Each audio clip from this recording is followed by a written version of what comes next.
Customs and Border Protection says agents arrested a group of 11 Iranians who illegally entered the U.S. Agents saw the group on a bridge in the Yuma sector of Arizona. According to a news release from the agency, agents saw the group near San Luis, Arizona on a bridge. Border Patrol agents then determined the group had illegally crossed the international border into the U.S. The group of 5 females and 6 males was arrested and taken to Yuma Station for processing. They were all from Iran. The agency says Yuma sector agents regularly encounter people from all over the world, and that Yuma sector agents have led the nation in catching illegal border crossers from Iran. The arrests come as President Biden faces 2 lawsuits from Texas and Arizona over the administration's moratoriums on deportations. The president of France blasted Facebook and Twitter for silencing former President Trump. He says democratic governance online is one of the critical challenges of our time.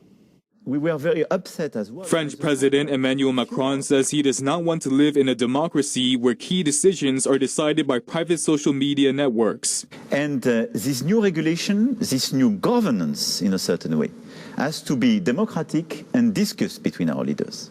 Speaking with the Atlantic Council think tank, Macron says more and more of people's lives are taking place online, and that space needs democratic regulation and governance. He weighed in on the Capitol riots and the response by social media platforms like Facebook and Twitter. Macron said these platforms had helped President Trump to be so efficient in making himself heard, then cut him off.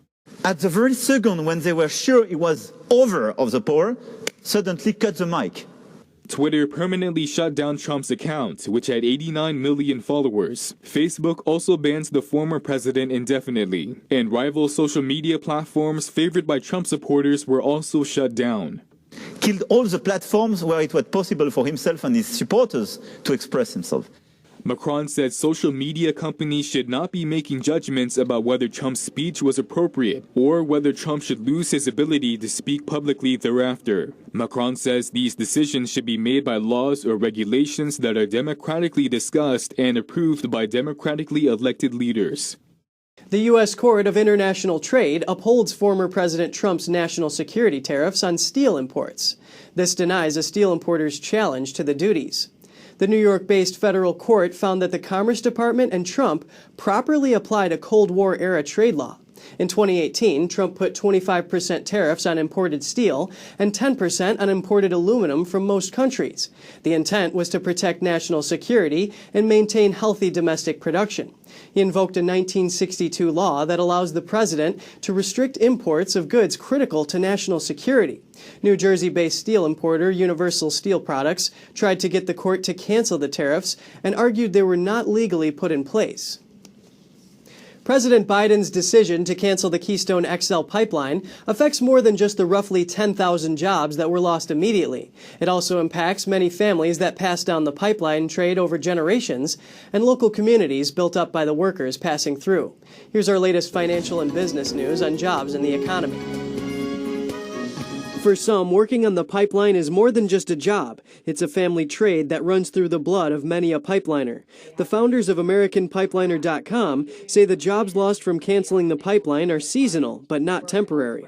They say pipeliners are gypsies, traveling to job sites in the spring and back home in the winter. Tim Latter says among pipeliners there's a feeling that they aren't being represented in government. People are pissed, for lack of better term. We have a Facebook group that has over 100,000 pipeliners on it, and they are all voicing their frustration, and they feel absolutely betrayed. You know, their livelihoods are being pulled right out from under them, and it's they have nowhere else to turn to. Latter says the pipeline workers have to find local jobs that pay less than half of what they would make on the pipeline. But the fallout doesn't stop there. Founder Ashley Latter says the communities are taking a hit at a time when they really need the growth during the pandemic. It's going to impact the livelihoods of all the people where the project goes through. The hotels, the restaurants, the car washes, just everything local through all of those communities. All of those people could have, with COVID over the last year, obviously they've been greatly impacted, and this would have been a huge boost to their economy and their livelihood. Carter Knox is a 22-year-old fourth-generation pipeliner. When the pandemic hit, he had to tap into his retirement fund to feed his family. He has a 3-year-old son. He was looking forward to working on the Keystone project before President Biden yanked the permit. Knox says canceling the main job has collateral damage. Whenever you kill big projects, you kill all the little projects that support them. That main line, when its permit got pulled, yeah, that hurts for the 13,000 people that were specifically working on that line. But what about the 50,000 that are building the lines coming off that line, that are heading towards houses and cities and towns? Republicans have proposed a bill to continue the Keystone XL pipeline project by bypassing the president's executive order. Kevin Hogan, NTD News. Senator Ted Cruz is repeating concerns about President Biden's nominee for ambassador to the United Nations. It's over comments she made praising the Chinese Communist Party in 2019. China, I believe, poses the single greatest geopolitical threat to the United States over the next century. We need a UN ambassador who will stand up to China's pervasive influence at the United Nations.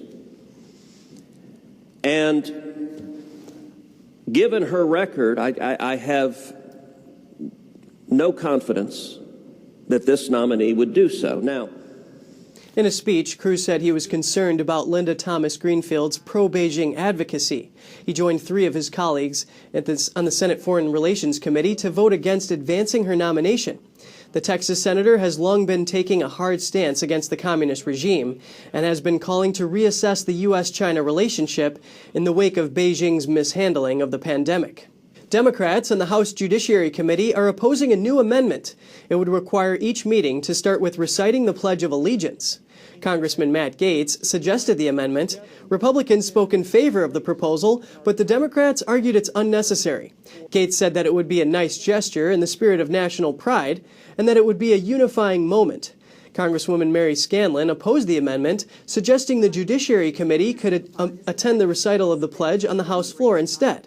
Congressman Mike Johnson supported Gaetz and pointed out reciting the pledge in the committee won't duplicate the pledge in the House because the committee's business is separate. He also noted lawmakers are often too busy to attend the pledge on the House floor.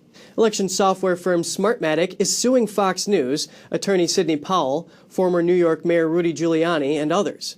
The company accuses them of spreading disinformation about its software following the general election. Smartmatic is demanding at least $2.7 billion in damages. It says there's a disinformation campaign against it.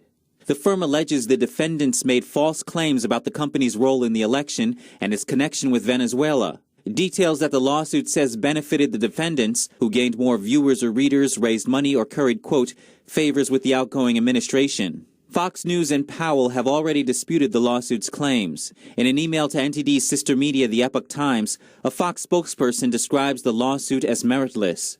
In December, the broadcaster decided to air several segments challenging and exploring the claims made in its previous reports, after Smartmatic alleged the reports contained false and defamatory statements and threatened litigation.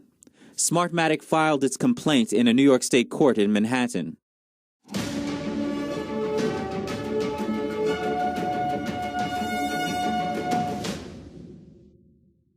Hi, we're happy to announce that you can also catch us on cable TV now. Millions of